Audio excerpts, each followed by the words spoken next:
Up and ready to go. You know me, I like to start on time.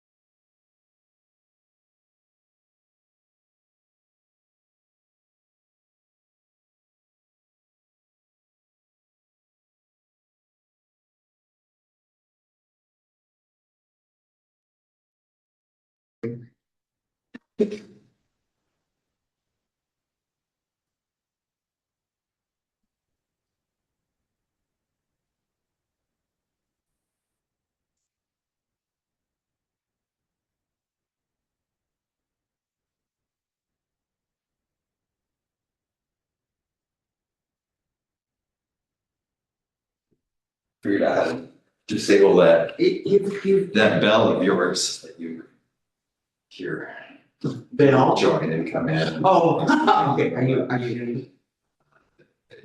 Yes. Let's start the meeting. Okay, so at 6 p.m. I'm doing that. I call the order of the Gearhart Planning Commission, Thursday, July 9th, 2026. All members of the commission are present, and Chad and Garrett are here for the staff. We have a consent agenda, the minutes of May 14th that have been adjusted. I didn't make the meeting last time because I wasn't here. The financial report, and we don't have any correspondence. Do I have a motion to accept the consent agenda with the improved and edited minutes? So, Oh, wait. hello. Russ moves. Do I have a second? Second from Jennifer. Any discussion or anything? Cool. All those in favor say yes. Yes. All those opposed say no. Okay. And I of course abstain because that was in here. Okay, reports, staff. Chad, do you have anything to report to us? I do. I wanted to give the planning commission a brief update on several things the city's been working on. First and foremost, our police department and our officers are safe. They went through quite an ordeal. Yesterday, they were involved. They're all in the middle of it, and we're considering working through that. No injuries on our part, and we are supporting those guys that were there to make sure that they get what they need. And Can you tell us what this is about? oh, I'm sorry. I'm assuming, yeah, you haven't been in my day all day? My apologies. So there was a BOLO went out, which is an attempt to locate for a person that committed potentially some terrible crimes, murder in the Tacoma area. And they pinged him in maybe cell phone or credit cards in Astoria and then Seaside. And they located him. And when he was not even really approached, but they were beginning the approach, our officers were shot at, and with a rifle, and our officers returned fire. Not sure exactly, everything after that, but that gentleman is deceased, and so they're working through all of the things that go along with that. Made me very much appreciate what they have to go through, and especially now that I've been through this perspective on how to protect your officers through that process. Very interesting. Law enforcement definitely deserves some kudos for the work they do. That he's safe, no injuries, and we're working through that with a great team of people throughout the entire community. So, sheriff, all the departments, and the public have been bringing things all day long, so it's been nice. Yeah. Tonight we're also going to be talking about the zoning amendment work that's moving forward. I'll leave that update to Mr. Garrett. We're also continuing to work through the beaches and dunes permitting process, especially around the vegetation removal and access issues and dune vegetation work. That work just keeps coming up, and people are wanting to do things out there. So we're working on our process to make sure it's clear, defensible, understandable to property owners. Trying to communicate that a little bit better as well. So more to come. Helila and McCormick Gardens area, that direction continues to be pretty active. There's two subdivisions. Well, there's two subdivisions going in, smaller, 8 houses and under for each one of them. And staff, we're working with consultants. We're reviewing issues like access, fire access, water service, fire flow, future water line looping. Fire flow and water line looping is something that we have had planned in that area, but now the plan has been brought right to the front because of these developments. So working on that situation. But long story short is the infrastructure changes we're going to make in there to make things flow better and to have better pressure are going to be better for the community all the way around. So it's a good project, but it is keeping us busy. The 13th Street and the kid property issue, we've been trying to keep the different issues separated. The legal review has not found an legally established public trail or public beach access route on 13th Street. This is where the fence came up. People were upset. The fence appears to be on private property. And separately, any beaches and dunes vegetation removal issue being handled is a code enforcement matter. We have issued some citations for some beaches and dunes mowing that shouldn't have occurred. It seemed like a good idea at the time, but so we're holding some folks accountable for that. The important part is that access, ownership, septic easements, dune vegetation, and all the other enforcements are separate issues, shouldn't be bundled together. It's really a private property issue. If the condo association is upset that they don't have the access that they've had and those are difficult moving forward, that's going to be a civil matter between the two of them. But everything else that we have allowed, including the construction of the houses, the septic systems, the fence installation, and that were legal. And so we're moving on from that. We did get a lot of good information out of our process that we used with our attorneys, and we learned a few things as well. But the city did everything right in that matter.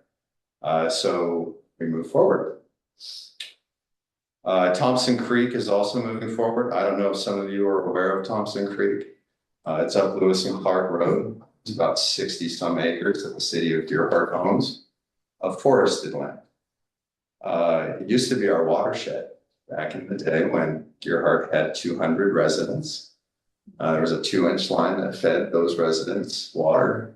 And that came to Thompson Falls through a damming process that was up on the hill. Well, we still own that property. And during one of the rainstorms, there was some issues with rain and some culverts washed out. So we have an opportunity to improve that area, and we're working with NCLC, the tribe, engineers, Department of Forestry, Department of Fish and Wildlife, and whatever other department that I can't think of at the moment, to kind of move forward with some of those things. But we're taking our time to make sure we do it right. That is a salmon stream that's up in there as well. So if there's an opportunity to enhance that system, to make it work better with the guidance of things like NCLC and ODF and W and all those, we have an opportunity. Long term, the city has no plan for that property. It's not harvestable timber. 2007 storm did knock down a lot of the timber, and there was a salvage harvest that the city did, gained them about $20,000. But that's it. It's an unmanaged, unplanned area. So there's some opportunities and conversations to be had in the future here with that. The public safety facilities issue, the fire station, is also still very much alive.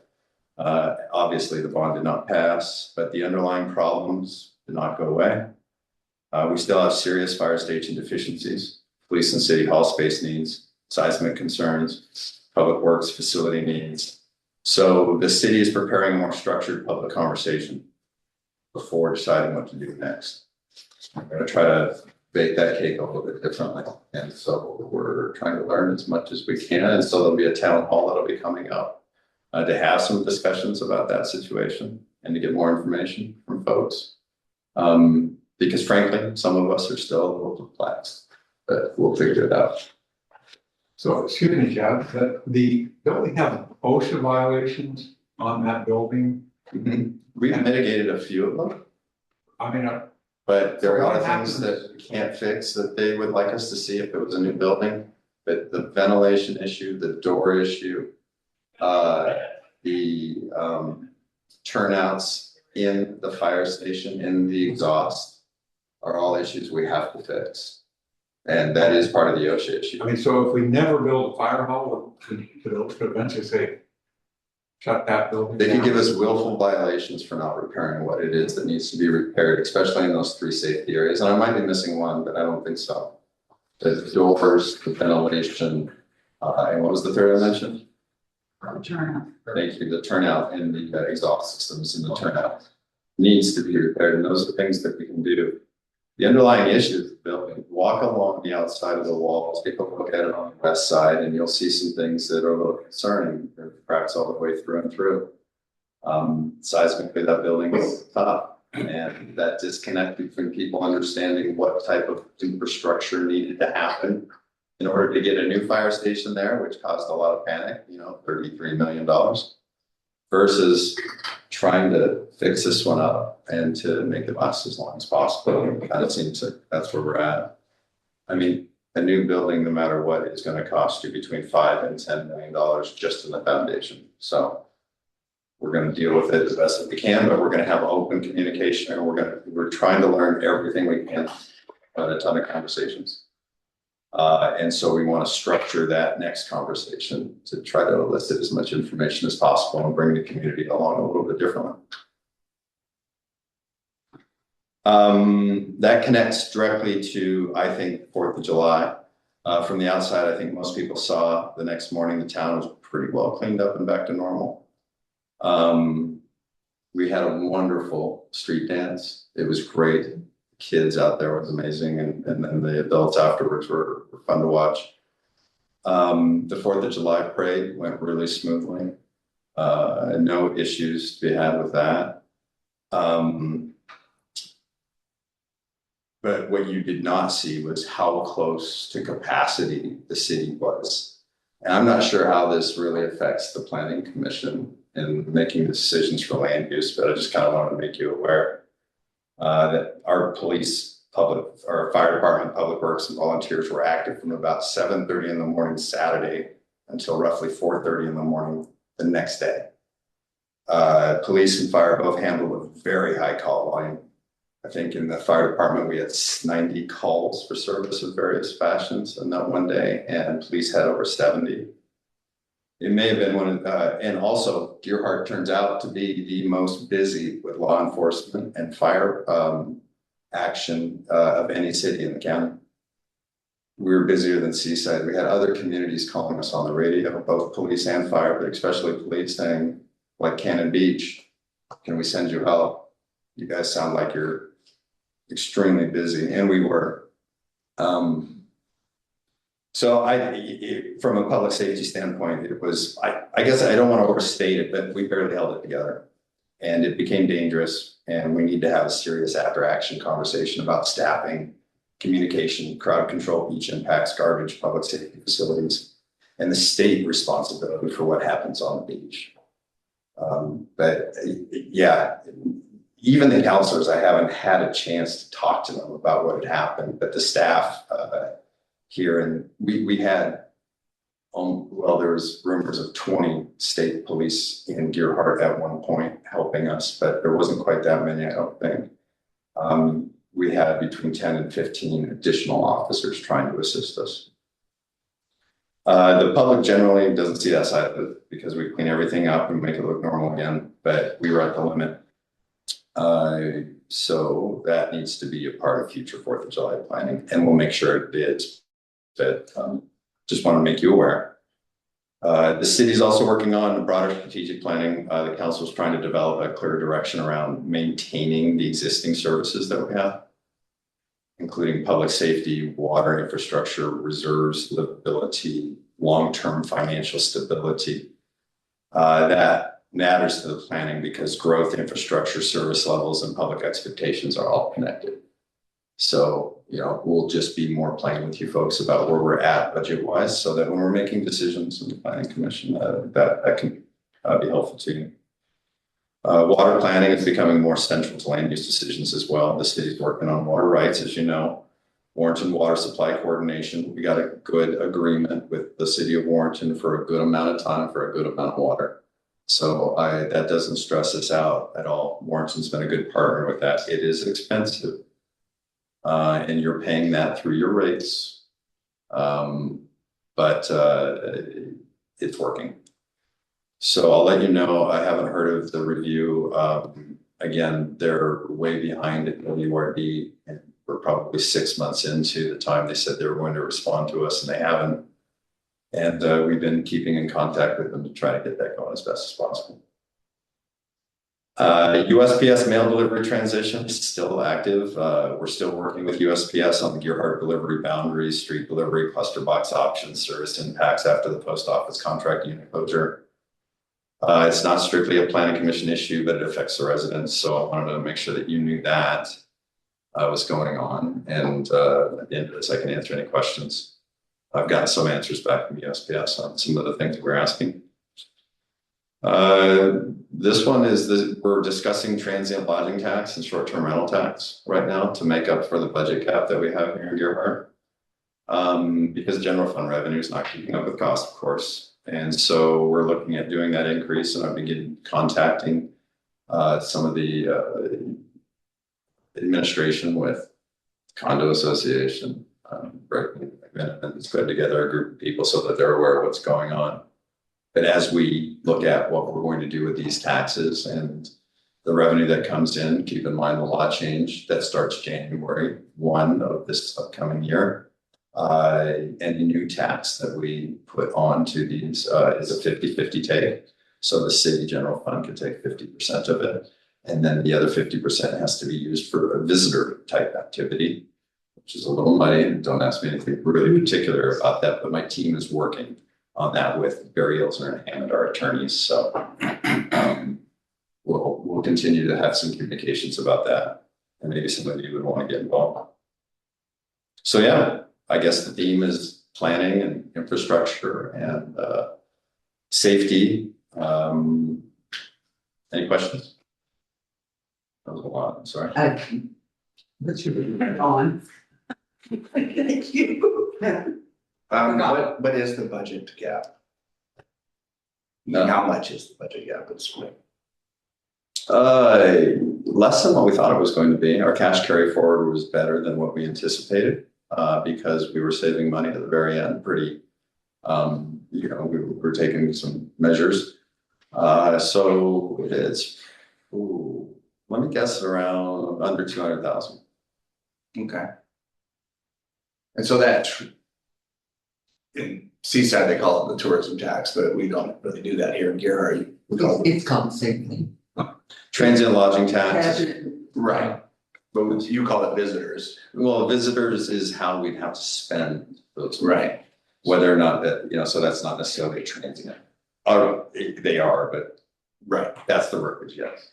So for example, would that be able to hire more safety personnel for the 4th of July? No programs that you already have, things that already happen, those would be difficult to defend the spending on that. So the 4th of July, yeah, it's all visitors, it's all people. Yeah, well, everybody does the 4th of July. That's not something new. It's actually things that are geared specifically to bring people into your town. Maybe some park money could be spent there. Maybe some tools and things that we need. Maybe we could look at grants and things to help businesses in town, right? Develop, get some help, what have you. Maybe it can be to beautify a few areas and that sort of thing, but it is very restrictive and it will be controversial in every move that we make, scrutinized. So BEH, Barry Ilsner and Hammond, our attorneys, happen to be experts in this. So they're going to provide us with some good work to do. And that would probably look like some sort of a committee that would assist us with the spending of those money. And I think that the representation from the hotels, the condos, would be a good idea as well. But we're not sure exactly how that's gonna pan out, but if we have that budget gap. Gotcha. I served on the tourism committee in Seaside for 10 years, so, their money, and they've got this big surplus because they do marketing and they're more resort than we are, but they do it for things like murals that are being put up. They put things on all the trash cans down in the city. Promoting an event, say someone wanted to do a music event. And I think we've got some of those going. It can be used to help fund those. There are lots of things, if you are creative and the way you present it, that you can use that money for. But the cities, I mean, like Seaside would love to use it for infrastructure or police or fire, just as Gearhart, and they can't really do that. But their flower baskets downtown, that's what it's used for. So that's okay. We can use it to mow the lawn out here. Keep it clean. I was coming north from the south part of Seaside last night when all the emergency vehicles were heading south. And I have to say, there are still people that do not realize that some vehicles got their lights flashing and sirens going. Doesn't mean turn in front of me. It was a little scary. I think I saw 6 go through in a matter of a minute or so, a couple minutes. So much excitement. Sorry, I'll rest you missed out. Okay, are you done? Yes, ma'am. I have a couple questions. Oh, yes, Eric. Are you done? Yes, thank you. A couple different things. First off, with regard to the transient lodging tax, the 50% of it, you can use at your own discretion. Correct. Yeah. Plus the You tax got that, part. plus the Right, tax no, that I we already have understand in the place. entire process. Right. I do, and I know the law has changed from 70-30 or whatever to Right. 50-50. Right. So I'm aware of that. Right. So part of it is there to be used. Yes, and the original 7% that we have is still Right. 100% social. You referring to the city attorney BEH? Burials are in Hammond. Are they still just filling in for a vacancy, or have they been Correct. now hired as attorneys? Not officially, but they are our temporary attorney. And we're going to be probably within the next couple of months opening up the RFP process again, and they will be able to bid on it. Burials are in Hampton in order to say that they were ready to take us. They've also been in a building year. So they've got some older attorneys that have retired. More experienced attorneys that have retired. I don't know if they're old. And some new attorneys that are coming in to fill their gap. And then so they're balancing it out. And they want to make sure that that'll work before they pick us up. So far, I've been pretty pleased with everything. It's not like having one Peter Watts though. That was nice because he understood all the stories and the code. So every time we get into something, there's a little bit more work to get people up to speed with what we're at, but it's starting to happen. With regard to Thompson Creek, is that going to cost money? Yes. Do we have it in the budget? It depends on where we pull it from. There might be some street money. Generally though, all of our reserve funds are skinny. So Yeah. I would say that it's, we're tight everywhere. It's going to strain us, but yeah, we'll be able to figure out how to do the work. Depending on whether or not, when we were initially starting it, they were talking about a $50,000 repair. Then it went down to $10,000, but now there's more state and involvement. And they're still trying to consider, what needs to be done. But the cool thing is at the end of it, it's going to be better. And there might be grants because it's environmental related. And I'm going to look at that as well. So we're going to slow that down a little bit so that we can look at those items. one last thing, you may not know this, but I just ask you conjecture. Do you have any clue as to why Gearhart was ground zero in the entire county for all? Yeah, I mean, Seaside's a little bit better prepared. They have a bigger force of people to pull from to be able to, and they're a little bit more contained. They don't have all the driving on the beach and things like that. They know what to expect, and they've got a pretty good system that's down for that. And I think it's a more controllable atmosphere, as ridiculous as that sounds. Mhm. That being said, the $4,000 firework ban did not quite work like I think they planned it to. Because as soon as the overwhelming numbers come in, there's nothing that you can really do other than maybe reach your hand in, pull one out, give them a 4,000, but there's another, $4,000 fine. But there's another 50,000 people out there that are not going to pay attention to that. And it's just, too overwhelming. So, But were we more inundated by people? Yeah. Than other years? yeah, we had, yes. Because I mean, every other year, those things stay the same. It seems like this year, we claim, there's. Well, there's the so much 250 year, worse. I'll give it the anniversary, Was that- 250 years was a big deal. Yeah. But this has been a growing issue where it seems like we've been sought after for certain types of parties on the beach that are attended by many of the public school kids that are out of Portland.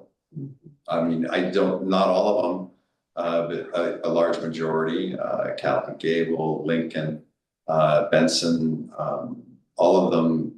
The word gets out on social media that there may or may not be a rave or a party or a Deer Heart takeover. They're calling it on the beach, and that's what on social media it was called, where these kids were prepared and very well equipped to have a good time. A lot of fireworks, a lot of alcohol, a lot of underage drinking, and all of that. And the streets were lined on both sides of Marion with people that were parked, even on the side you're not supposed to park on. And we quickly lost control at that point because we couldn't get those drivers back. We couldn't tow. Because that's new. We haven't seen that. No, they were all camping in their cars. We had probably, it felt like, I thought I counted up to about 90 campers. People camping, not campers, a few campers. Sleeping in the cars. And at that point, we're not going to move them on. It's too dangerous for various reasons. So that was an issue. The 10th Street beach access worked okay, but there were 4 and 5 cars deep on the beach. And there was probably 30,000 people out there, from 10th Street to past Sunset Beach.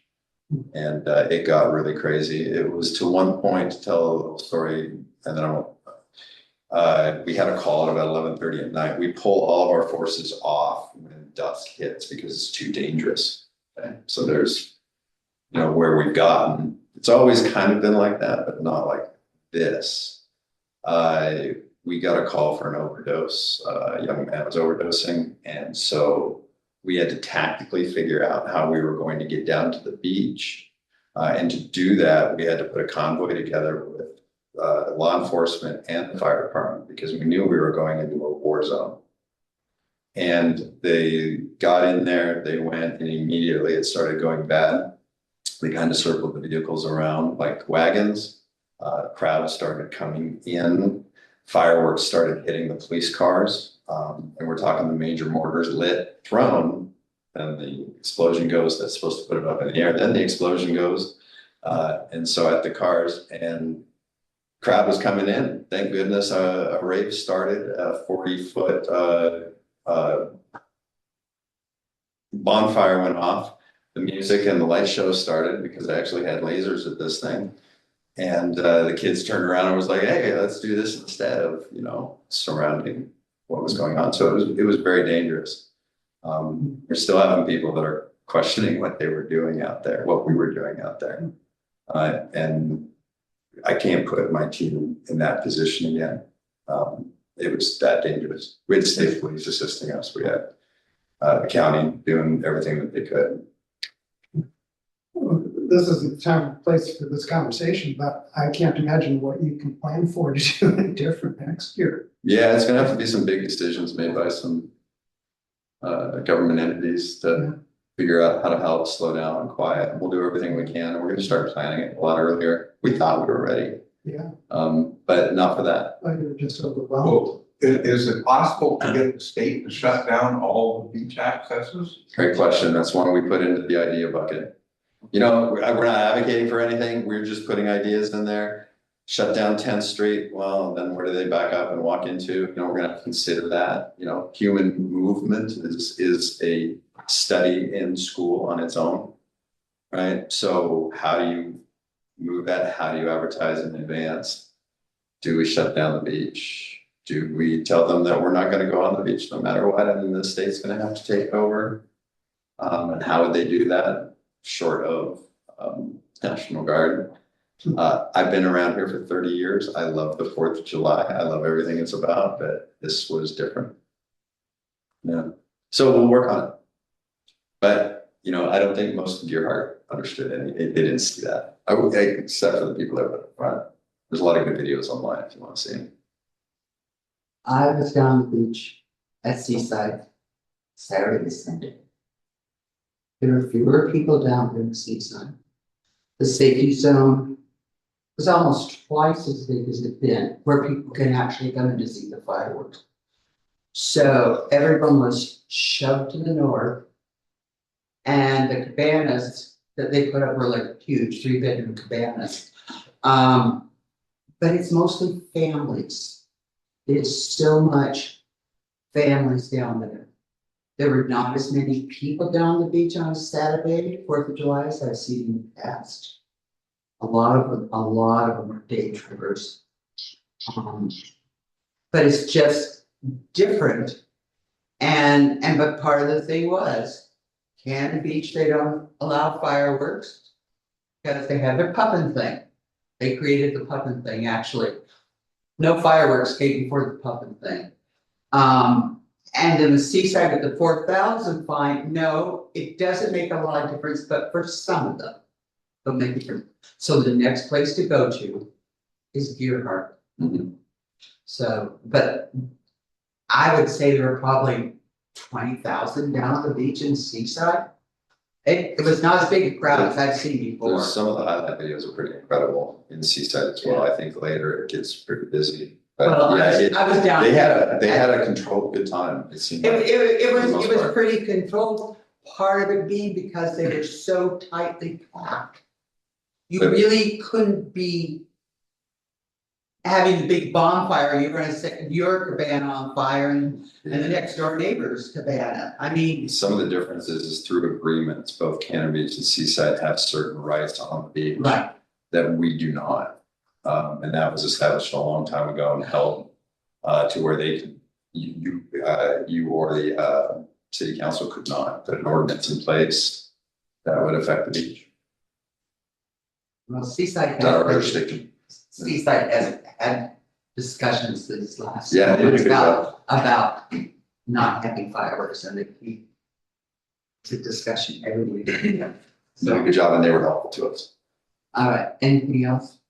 Thank you, Chad. Garrett, are you there? Do you have anything for your staff report before we get to your presentation today? Just really briefly, a heads up that we'll be having a meeting in August, our regularly scheduled meeting, and it looks like we'll be considering 2 subdivision applications and a hearing in August. And I'm looking forward to going over those with you when the time comes. And that's it for my updates. Okay, all right, Garrett, we'll be back in just a few minutes. Commissioners, does anyone have a report? Yes, great. I think the only thing just fast is I've completed my required state meeting training as well as ethics training, and I've been going through the land training they have online as well. Awesome. Okay, I didn't know it was even required. Jenny, Yes, I have a question. yes, The scheduled meeting in August is the same day I'm going to be having cataract surgery. And it has to be excused now. I may be able to attend via Zoom, but I don't know that yet. well, the best thing to do, Emerson, is to send an email to Angelina. We can excuse you. If you are here, we won't do the excuse. That would be good. Okay, so if you just send an email Okay. and then it will put on the agenda and we will ignore it if you can see us or just listen to Well, I us. have one good option. Byron will be. Okay, are there any comments from our visitors tonight that are not related to the agenda? Have anyone, Chad? This is your job. You need to- No, thank you. We're running. I can't see. I because it think just we're. names. Okay, so we have no public hearings, we have no unfinished business, we have no new business, but we have information and discussion, and this is your time, Garrett, so take it away. All right, thank you. So I want to go over a proposal that staff has on a project that we think that we should work on with you in the remainder of this year, following those subdivision hearings in August. And the project builds on a couple of discussions we've had in the last several months to do some limited zoning ordinance updates that are aimed at alignment with new state laws and rules and cleaning up some issues that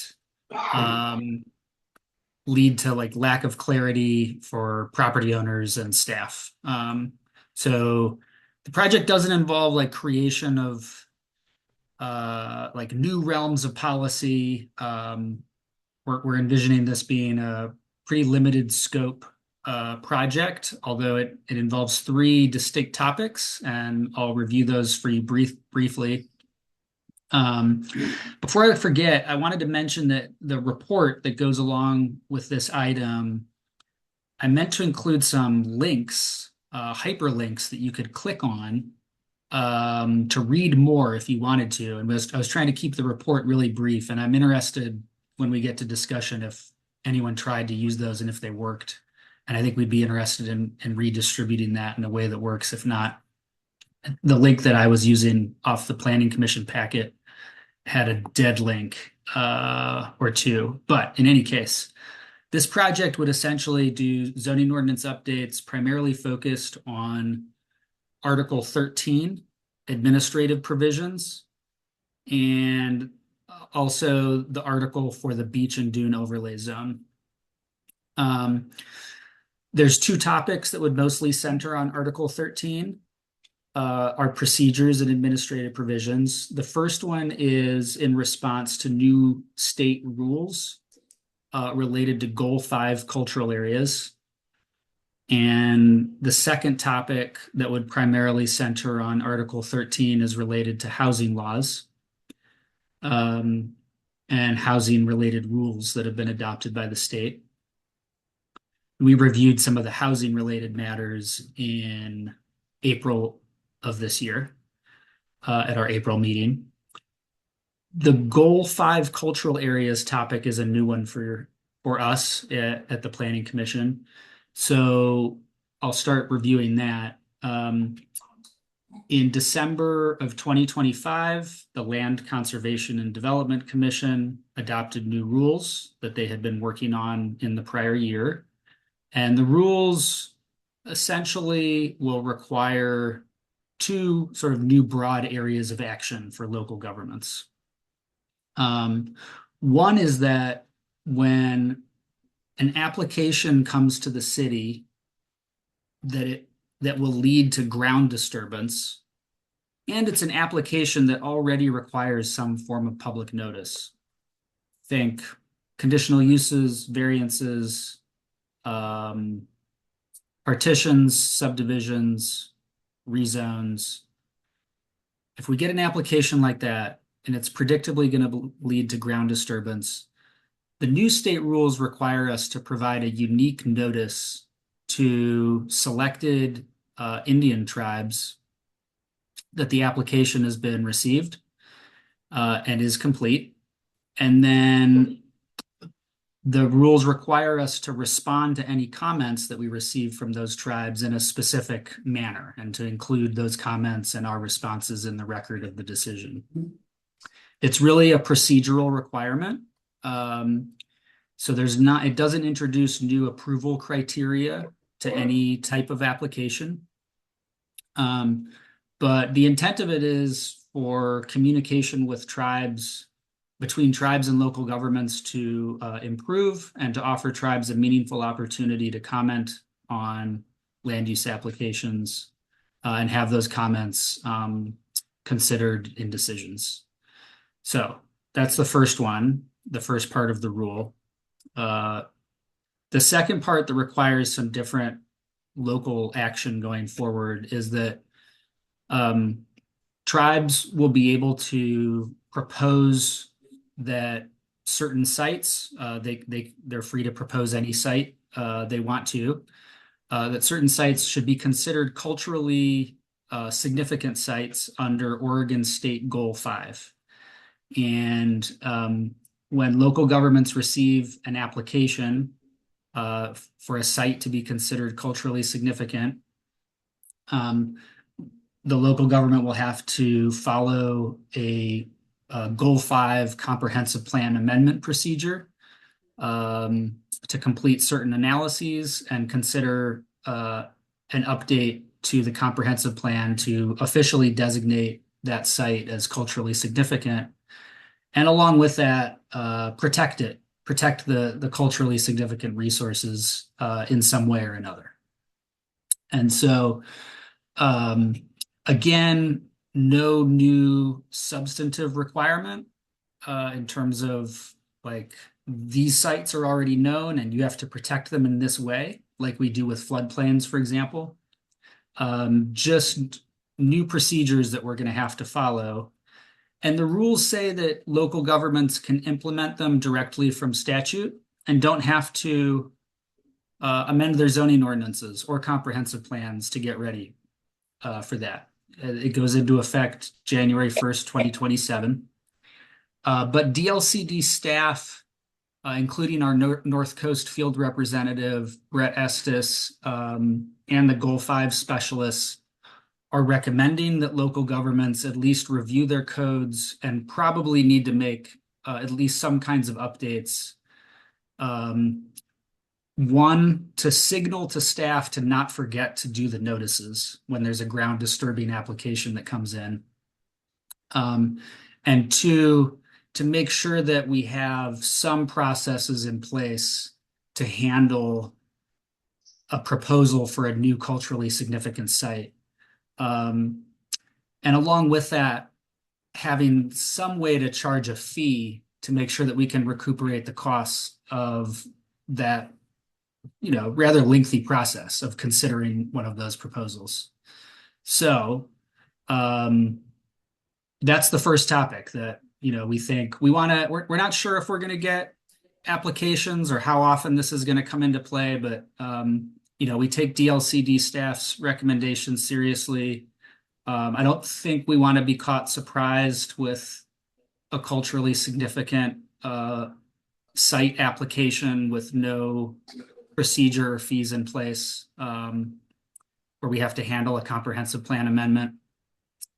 And so that's something that we want to deal with proactively. And again, that'll be focused on Article 13, our administrative provisions. The second topic outlined in the memo is related to the beach and dune overlay zone. And there's some points of clarity that we want to bring forward for your consideration that we think will make it easier and clearer for staff to implement the overlay zone and easier for property owners to read it and know what they're allowed and not allowed to do. And so that I'm actually going to leave that one as relatively brief, but we'll get more into that when we have our workshop later in the year. And then the third topic is related to housing laws. And that again is, we covered a variety of housing topics in our April meeting, but the one that this zoning code update would focus on is related to procedures and the idea that there's certain kinds of land use applications that state law has said are really supposed to be processed with, I guess you could say, less process and fewer standards than we have been processing them with typically in Gearhart. So partitions and subdivisions are really supposed to be type 2 administrative review decisions where staff issue a public notice and there's opportunities for the public and neighbors to provide written comments. And then a decision is made in a staff report notice of decision without a public hearing. And there would still be appeal opportunities after the decision is made. But that's the area of housing law that we'd be focusing on in this update, is aligning procedures with state guidelines and laws and rules. And again, that's related to Article 13 primarily. And so normally I wouldn't propose like a 3-topic zoning ordinance update covering the breadth of those issues, but we are going to be trying to keep the changes relatively minimal and targeted. And again, they're intended to just implement state rules and provide clarity rather than create new policy direction. And so we think that we can do this in a relatively efficient manner. We're proposing to give City Council a briefing on these topics in August, and then come back to you for a workshop at your regular meeting in September, where we would have the proposed ordinance changes drafted for your review and discussion. And depending on how that goes, potentially having a hearing as soon as October of 2026. And then moving into, a city council hearing and adoption, later in the year or in the early new year. So that's the overview. There's one other topic that we discussed earlier in the year. It was really sort of a catch-all, which was broad-based review and clarity updates for the whole zoning ordinance. And given some of the issues we've experienced with the beach and dune overlay zone in the last year, the January 1st, 2027 implementation date for Goal 5 cultural areas, and that we're getting, we're starting to get more partition and subdivision applications. These seem like 3 topics that will have some like immediate relevance and impact on how you work with the code, how staff works with it, and how Gearhart citizens experience it.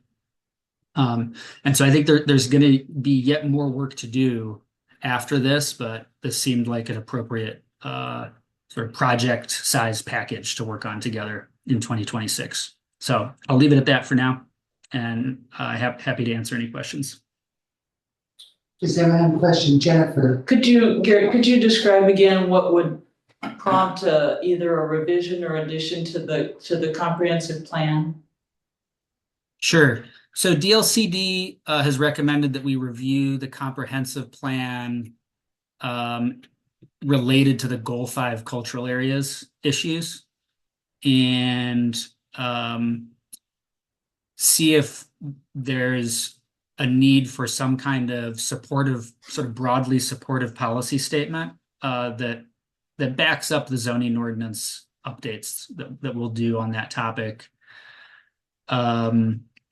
And also to review and see if there's any specific procedures that contradict or are incomplete in relation to what's in the state rule. For example, I haven't done this yet, but perhaps if the comprehensive plan said had policies on how itself, how it should be updated itself. Let's say the comprehensive plan says, this is how we update the comprehensive plan. And it only describes a procedure where staff and the city can propose updates, but doesn't describe any procedure that includes third parties proposing updates. That basically implies that only the city can propose updates, and that's in contradiction with the new state rule that tribes are supposed to be able to propose updates to designate culturally significant sites. So we'd be taking a look from that perspective. So I'd imagine like limited, sort of broadly supported policy statements in a new section, and checking on the goal 2 procedural statements.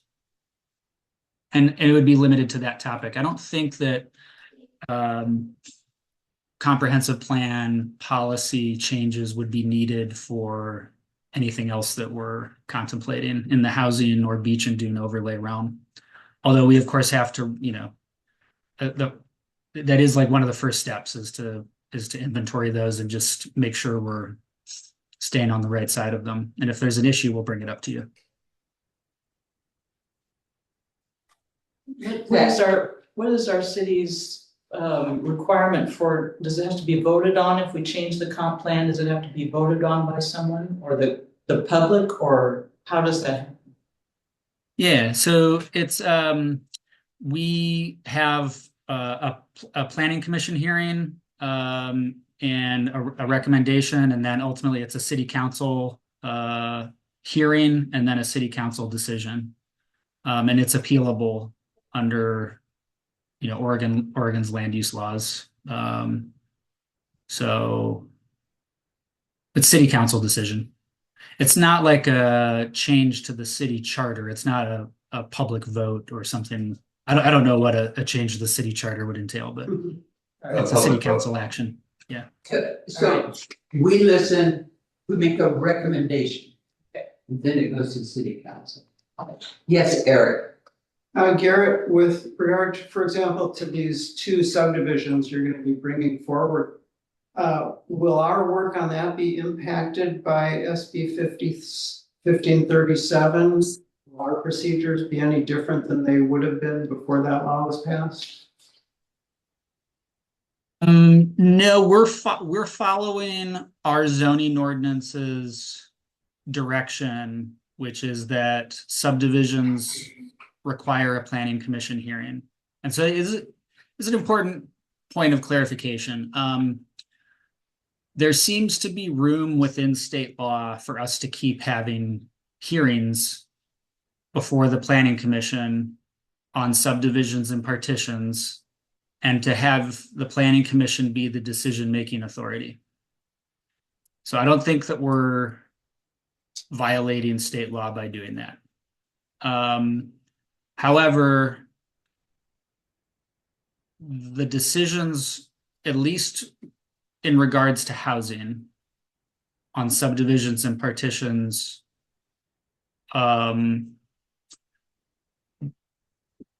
when housing is involved, the standards have to be clear and objective. We have to limit our decision making to clear and objective standards.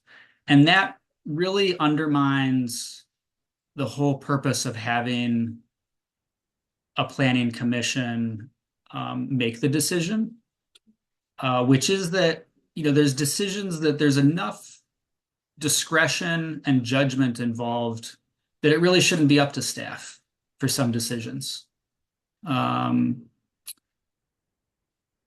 the decision needs to include like deliberation and a public hearing where evidence can be presented and alternative evidence can be presented and weighed all out in the open in that setting. And that's not how housing related subdivision and partition decisions are supposed to be made anymore. We're just supposed to stick to the clear and objective facts. And since that's the case, that is a matter that, as a matter of principle, you could argue is more appropriate for staff to handle. Answer your question, Eric? You didn't like the answer? It's not that I don't like it, I'm just confused though. Like, are we supposed to deliberate or are we not supposed to anymore? Yeah, on a housing related subdivision application, there just isn't much room for deliberation. Like the staff report will, increasingly look more like a checklist. And to the extent that there is something to deliberate over, like, and if you denied the application or imposed a condition of approval on the application that was the result of deliberation, there's a decent chance that that deliberation was not on a matter that is clear and objective. Otherwise, there'd be nothing to deliberate about. I know it's difficult to. Alright, so I think I get the picture that you wanna have the hearing, you wanna have the whole thing discussed, but we don't really get to decide, so to speak, in the sense that it's already, the ordinances are already decided for us, kind of. Yeah, it's The issues are already decided for us, but we get to hear about it. The public is there. And the Yeah, public, and yeah, we all do, right, but we're not really in a decision-making position as much as we were. right. I mean, you are the decision in August. The decisions in August will be yours on those subdivisions. But increasingly, like, if you exercise discretion and judgment, your decision is increasingly appealable these days. Yeah. Yeah, okay, I understand, I thank you for the clarification. Yeah. Any other questions for Garrett? No? Hey, you're off easy. So you will present to the city council in August, then a planned workshop where we'll discuss what you have unless the city council has something you don't foresee at this point. And then we'll have the public hearing where we can hear from everyone all at the same time, so everyone gets an equal chance in October. Is that correct? Yeah, as soon as October. We'll see how it goes with city council and we'll see how the workshop goes with y'all in September. But Okay. Yeah. So that it's best to have public hearing for everyone at one time, so everyone gets an equal chance. Okay, that is fine. Okay, all right. So, thank you, Garrett. What else Thank do we you. have on our agenda? Concerns of the commission. Are there concerns? My concern, I just put down fireworks. That was my concern. Gerhard needs to do something about the fireworks. The interesting piece is that we did have firework complaint, one. That was it. That's because we were all told, unless they were shooting at you, to not call them. It was an interesting statistic. I was They were like, not shooting at you, just moving away all night. yeah. Okay, we have no questions for the land use attorney because we don't have it. It is 7:57. No, it's 6:57. Sorry, Angelina, 6:57. Meeting adjourned. Thank you all. Thank you, Garrett. Well done, people. Chad, what is the fine earmark for illegal fireworks? Good boy. Flies are exploding. I do not know what the ORS is. It's somewhere